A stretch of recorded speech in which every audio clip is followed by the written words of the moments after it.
Vamos a retomar acá con el segundo video. Por el momento, Camila, no puedes hacer mucho. Vamos a esperar al finalizar el periodo a ver si habilitamos alguna semana de refuerzo antes de que entreguemos boletines. Pero por el momento no todavía. Era hoy, era para hoy que tenía que hacer algo. Listo, entonces continuamos acá con la presentación. Entonces, es más efectivo o es más rápido la comunicación oral, que es la que utilizamos nosotros a diario. Nos entendemos más, ¿sí? Piensen ustedes en este ejemplo la palabra calvo, cuando yo utilizo la palabra, mentiras, cuando utilizo la palabra pelado o pelado, ¿cierto? Yo puedo utilizar la palabra estoy pelado para referirme a que no tengo dinero, estoy pelado para referirme a que no tengo cabello, o soy muy pelado para referirme a que soy un niño, que soy pequeño, que soy un infante. En la oralidad yo entiendo de una vez la referencia, digo, mire ese pelado, pues veo un niño, o veo una persona sin dinero, o veo una persona sin cabello, ¿sí? Pero en la escritura sí necesito aclarar cuando digo pelado a qué me refiero.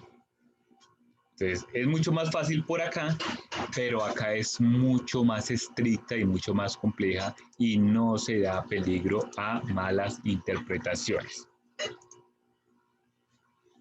El lenguaje escrito hablado puede ser confuso. Cada uno puede tener una interpretación personal de los símbolos utilizados en la comunicación. ¿Cómo así, profe? ¿Cómo así? ¿Qué símbolos? Yo no sé qué significan los símbolos. Piensen ustedes que cada palabra puede ser un símbolo. El hecho de que yo utilice la mayúscula acá puede ser un símbolo, ¿cierto? Piensen ustedes en el ejemplo de escribir la palabra Dios con D mayúscula o con D minúscula. Eso es otro símbolo, ¿sí? Ese lenguaje escrito o hablado puede ser confuso precisamente a lo que les decía. Como es tan básico, la oralidad, como es tan básica y tan inmediata, deja mucho espacio a la interpretación personal. En el lenguaje escrito no pasa tanto, obviamente no pasa tanto, pero sin embargo sí hay una pequeño porcentaje de que pueda suceder esa mala interpretación de la comunicación. ¿Por qué? Pues porque como el español es uno y muchos, entonces el español que yo utilizo acá en Bogotá va a variar del español que se utiliza en Medellín, el nombre que yo le doy a una cosa en Bogotá, en Cali se le puede cambiar por otra cosa totalmente diferente. Piensen ustedes en el ejemplo de los pericos o del perico. Deme unos periquitos, unos huevos, ¿cierto? Deme un periquito, bueno, yo creo que es un huevo perico, creemos acá en Bogotá que le decimos a los huevos pericos los que llevan tomate y cebolla. Creo que para los caleños el perico es el café con leche, un periquito, ¿cierto? Un cafecito pequeñito. Para otras personas, el periquito, digo, ese café se llama el pintadito, creo que es para los paisas, deme un pintadito. ¿Qué es un pintadito? Un cafecito. Entonces, ese lenguaje, el oral mucho más, el escrito mucho menos, pero se puede presentar el mismo problema. ¿Qué debemos tener en cuenta para evitar este tipo de confusión? Es decir, ¿cómo hago yo para salir a la sociedad y que el mundo me entienda y entender al mundo a la vez? ¿Cierto? Porque usted va a entender y le dice, vecino, ¿me regala una gaseosa? Y el vecino no, el vecino ya sabe inmediatamente que usted le está diciendo es que le venda una gaseosa. Regalar. Profe, de hecho el ejemplo que usted nos está dando, de hecho pasó por allá. Mi papá fue a México y iba con un señor que le vendía pues las tortillas y todo y le decía, me regala tal y el otro era, no, güey, va a estar difícil, te las vendo. Sí, tal cual. Eso pasa en muchos países. Nosotros acá los bogotanos, le decimos vecino a todo el mundo. Salgo yo, no sé, a un lugar donde nunca he ido, a un barrio de Bogotá que nunca he ido, y para preguntarle a una persona sobre una dirección, le digo, vecino, hágame un favor, esta dirección queda por acá. Para nosotros vecinos cualquier persona. Para otras partes, digamos, para Medellín el vecino es la persona que vive inmediatamente al lado. Ese es el vecino, dice el único vecino. Ahí para arriba ya no hay más vecinos, los que viven al frente, los que viven al lado. Nosotros en Bogotá le decimos vecino a todo el mundo, ¿sí? Entonces, ¿cómo hacemos para no estar confundiéndonos y no estar matándonos todos los días si no nos entendemos? Pues lo primero es conocer el tema del que se está hablando. ¿Cómo así? Ah, pues si yo le estoy pidiendo un desayuno y le digo que me regale un par de huevos pericos, ya interpreto que la palabra perico tiene que ver con los huevos. Que no sé qué signifiquen pericos, porque yo soy de otra parte del país y no sé qué huevos pericos sea con cebolla de tomate. Dime, ¿qué son unos huevos pericos? Ah, esos que llevan tomate y cebolla. Ah, unos huevos encebollados, los llamamos nosotros. Ah, bueno, listo, ya sabemos. ¿Cuál es el tema? Pues el desayuno. Y cuando yo conozco ese tema, pues yo aclaro todo lo que me están diciendo. Te regalamos unos huevos pericos y me regalas un periquito, no muy alto. ¿Cómo así? Ya me pidió dos pericos. Ya me pidió dos. Ya me pidió un perico que son los huevos, otro perico. Ah, no, entonces, ¿a qué se refiere con ese perico? ¿Qué es chocolate? ¿Es tinto? ¿Es café? Ah, no, es un cafecito pequeño. Ah, perfecto.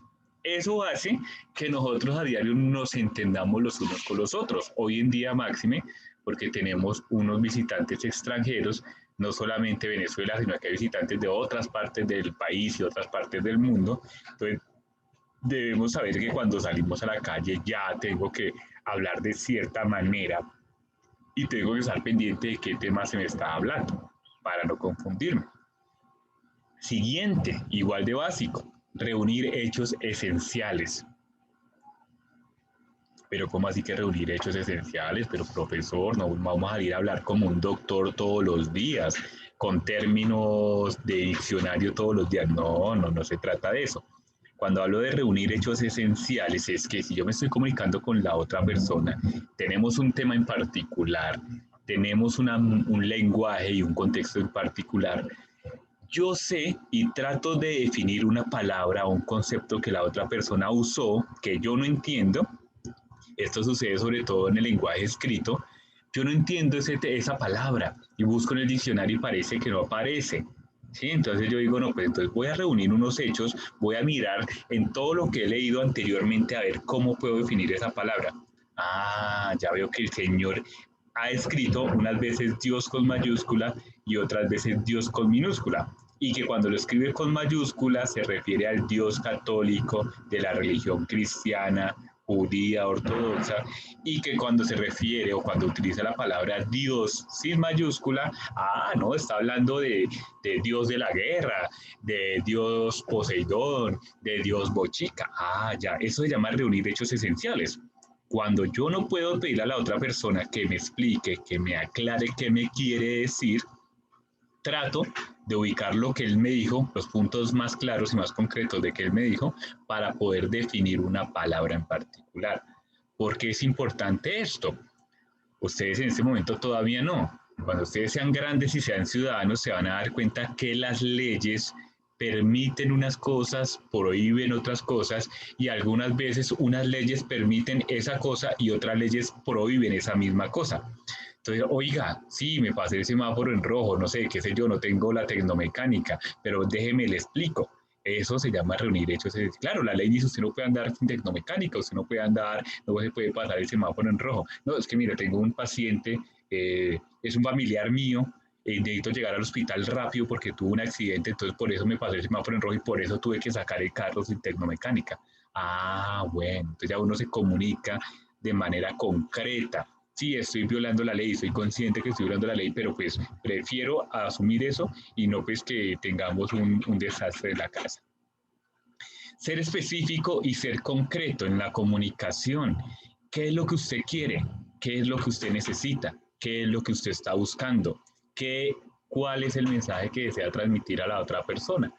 ¿Sí? Entre más específico sea, menos espacio para el error hay. ¿Dónde sucede esto? Acá nosotros los docentes. Vamos a hacer un ensayo, señores, vamos a hacer un ensayo sobre la comunicación. Por favor, dentro de 8 días todos me entregan un ensayo. Llega el estudiante X con un ensayo de 2 páginas, llega la estudiante Y con un ensayo de 3 páginas y llega el estudiante A con un ensayo de medio párrafo. Oiga, señor A, usted acaba de perder, ¿cómo le ocurre presentar un ensayo de solamente medio párrafo? Profesor, dentro de lo que usted nos pidió, nunca me pidió. que fueran 2, 3, 4 hojas, simplemente me dijo un ensayo. Y creo yo que en ese medio párrafo le expliqué todo lo que tenía que explicarle. Qué pena, sí tiene toda la razón. Eso significa ser específico. Su horario de entrada, señor, es a las 7:30 am, ¿sí? Llegó a las 7 de la noche, es que que a las 7:30, sí, señor, pero ahí decía AM, ¿qué pasó? ¿Por qué no llegó a esa? Ah, me confundí. Ah, bueno. Entonces, por eso la necesidad de ser específico. Entre más específicos seamos nosotros, ustedes con sus papás, ustedes con sus profesores, ustedes con el mundo, con sus amigos, menos espacio para el error y la mala interpretación hay. Voy a comprar mi computador gamer, ¿cierto? Entonces yo quiero un computador gamer, señor AliExpress, señor eBay, señor Mercado Libre, necesito un computador gamer, me ofrecen un computador gamer, yo lo compro, me llega a mi casa y resulta que no tiene la tarjeta de video que yo necesito. Oiga, esa tarjeta de video no me sirve. Ah, no, yo le dije que le vendía un computador gamer, pero ahí decía bajito solamente el monitor y algunas partes de la CPU. Ah, mi madre, no necesito un computador gamer con una tarjeta de video Nvidia, con un procesador no sé qué, con un teclado de esta manera, con un monitor curvo de cuántas pulgadas, con unos ventiladores, aceleradores, qué sé yo. Eso significa ser específico y entonces ya la persona dice, no, no le puedo ofrecer eso. Esa tarjeta de video yo no la manejo. Ese procesador todavía no lo tenemos nosotros. Entonces, muchísimas gracias, yo no hago negocio con usted. Eso, para eso sirve ser específico. Organizar las ideas y los pensamientos. Cuando usted hace esto antes de hablar, cuando usted dice, un momento, quiero comunicarle algo a esta persona porque he tenido una serie de inconvenientes, yo soy jefe de mi empresa, veo que uno de mis empleados parece que no está cumpliendo las normas a cabalidad, 3 veces seguidas me ha entregado trabajos inadecuados, voy a comunicárselo, pero voy a comunicárselo de la manera más clara y precisa, no para que él se asuste que lo voy a echar, sino para que él funcione dentro de mi empresa como yo espero que me funcione. Claro, si yo voy de mal genio, porque es la tercera vez que me entrega, no sé, esa casa, es la tercera vez que me entrega ese informe de contabilidad mal y yo voy ofuscado de mal genio, yo no controlo mis ideas, yo no organizo mis pensamientos y salgo y digo un montón de cosas. Uno, la persona no lo va a entender. Lo único que va a entender la otra persona es que está bravo y que posiblemente me vaya a echar. Cuando no, yo no le quería decir eso. Yo digo, mire, acá tenemos unas normas, acá tenemos un tipo de hoja de cálculo, acá manejamos esto bajo una membresía y es la tercera vez que usted me entrega esto. ¿Qué pasa? ¿Necesita una capacitación nuevamente? ¿Está cansado? ¿Tiene mucho trabajo? Eso es lo que uno debería decir. ¿Qué pasó, señor fulanito de tal? ¿Qué pasó con ese ensayo que le pedí? ¿Está cansado? ¿Es que no le quedó mucho tiempo? ¿Es que se lo pedí de un día para otro? ¿Realmente no entendió el tema y necesita que vuelva y se lo explica? Eso es organizar las ideas y los pensamientos. ¿Dónde más funciona esto de organizar las ideas y los pensamientos? Tenemos una pareja, ella y él, ¿cierto? Y tienen unos malentendidos por ahí, los dos guardados. Él llegó tarde el viernes en la noche, llegó borracho, ella lo estaba esperando para que cenaran los dos. Ella el sábado se levantó de mal genio, no se quiso despedir de él y cuando el sábado llegó a mediodía, ella no lo estaba esperando. Ese es el malentendido, hasta ahí está bien. Ahora, van a hacer el reclamo, que eso ustedes seguramente han estado presentes o seguramente no, pero ustedes pueden hacerse la idea, voy a hacer el reclamo a esta persona. ¿De qué manera se lo hago? Pues si yo no organizo la ciudad y le digo, mira, llegaste tal día, llegaste el viernes a tal hora en un estado de embriaguez, no me avisaste, llegaste manejando y aparte llegaste a poner música a todo volumen. Eso no es lo que acordamos nosotros cuando nos vinimos a oír los dos. Él también le puede decir, mira, llegué el sábado dispuesto a pedirte disculpas, pero tú no estabas, te llamé, no me contestaste del celular, tenía organizada una cena contigo y con los niños, pero tú no estabas acá. Ah, bueno, se organizan las ideas, listo, ya nos entendimos. Pero normalmente, ¿qué pasa? Ah, usted nunca está en la casa, usted es un borracho, usted es un degenerado, usted tampoco, usted no vino, usted se fue, usted no me guardó comida, usted no sé qué. ¿Sí? Eso pasa en la comunicación. Entonces, yo no necesariamente quiero pelear, simplemente quiero darle a entender a esta persona que tengo enfrente mío cuál es mi parecer, por qué no estoy de acuerdo con lo que él está diciendo, con lo que él está haciendo. ¿Quién es? Mi amigo, mi mamá, mi hermano, mi profesor, mi jefe, el vigilante del conjunto, la persona que está trabajando y que me está, no sé, haciendo algo en mi casa, la piscina, qué sé yo. Pues yo le organizo las ideas y se las digo, porque si yo utilizo mal las palabras, si no tengo organizadas las ideas, uno, puedo emitir un mensaje equivocado y dos, la otra persona puede decir o puede sentirse amenazada. Independientemente del tipo de comunicación que se lleve a cabo, es importante tomar en cuenta las palabras, el significado que les damos, el contexto en el que se utilizan, los estímulos sociales que existen. ¿Listo? Entonces, vamos a hablar de una comunicación verbal escrita, una comunicación verbal de manera oral. Les aclaraba ahorita. Es importante saber qué significado tiene esta palabra en ese contexto. Porque yo no puedo decir, no, es que vino el profesor y cogió al estudiante. Eso para allá debería ser, eso es algo perverso, malvado, ¿no? Acá en Bogotá, en Colombia, vino el profesor y cogió a 3 estudiantes y se los llevó. Ah, bueno, listo, ya, lo sacó del salón, listo, ese es el entendimiento. Entonces tenemos que tener en cuenta el significado que cada palabra tiene.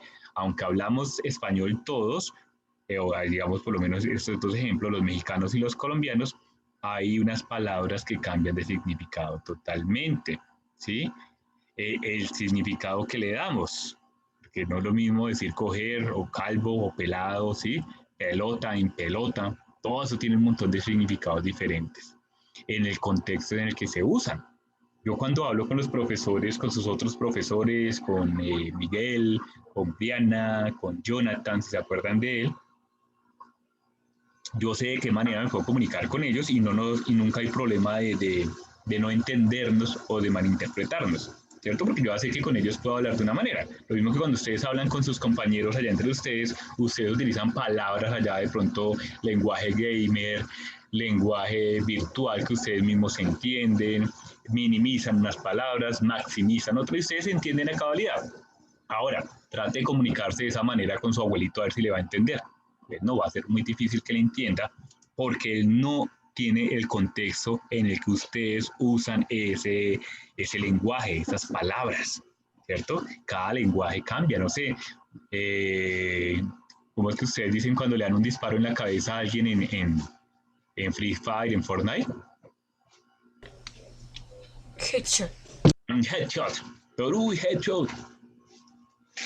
Entonces, eso, dígale usted a su abuelito un headshot. ¿Sí? ¿Qué es eso? ¿Qué significa su merced? Que yo no entiendo qué es headshot. Ese tipo de cosas. Entonces, no, cierto que estoy con mi abuelo, vamos a utilizar un lenguaje que él entienda. Sí, es lo importante que es el lenguaje. Claro, el lenguaje sirve para la clase de español, para la clase de, no sé, de ética, sociales, pero acá sirve mucho. Socialmente nos evitamos problemas con las personas cuando nos comunicamos de manera asertiva. Lenguaje no verbal, ¿cierto? Entonces, recuerden que dentro del lenguaje teníamos el lenguaje verbal, que era todo el uso de palabras, ya sea oral o escrito, y ahora tenemos el lenguaje no verbal. Dentro de ese lenguaje no verbal tenemos el uso de los espacios físicos, ¿sí? O el uso físico de los espacios más bien. ¿Cómo así, profesor? ¿Qué significa eso? Pues piensen ustedes en un mimo, ¿cierto? Es una persona que puede decir muchas cosas, que puede contar una historia sin decir una sola palabra.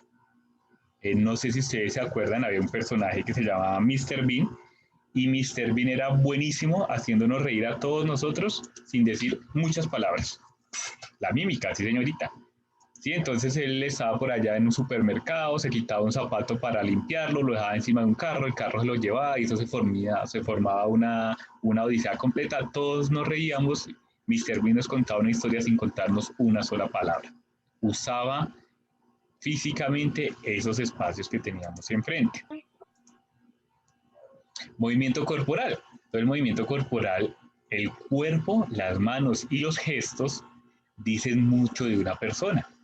No sé si ustedes tienen hermanos mayores o su papá o su mamá de pronto ha ido a una entrevista.